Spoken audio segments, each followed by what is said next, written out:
جس طرح مجھے سخت بھوک لگی تھی اسی طرح میرے بائک کو بھی بھوک لگی تھی، تو میں نے اس میں پیٹرول ڈلوایا ہے اور ڈیوٹی ختم کرنے کے بعد میں اپنے گاؤں پہنچا ہوں۔ آج 13 رمضان ہے اور تقریباً دن کے 2 بجے کا ٹائم ہے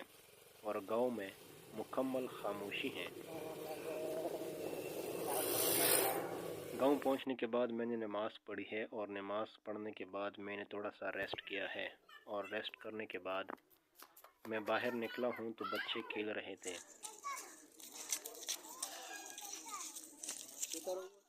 اور ابھی افطاری کے لیے تقریباً 1 گھنٹے کا ٹائم رہتا ہے، تو میں نے سوچا کہ تھوڑا سا گراؤنڈ کا چکر لگا لیتے ہیں۔ اور میں ابھی گراؤنڈ کو پہنچا ہوں تو ایک طرف بچے فٹ بال کھیل رہے تھے تو دوسری طرف کرکٹ کا میچ ہو رہا تھا، تو میں یہیں پر بیٹھ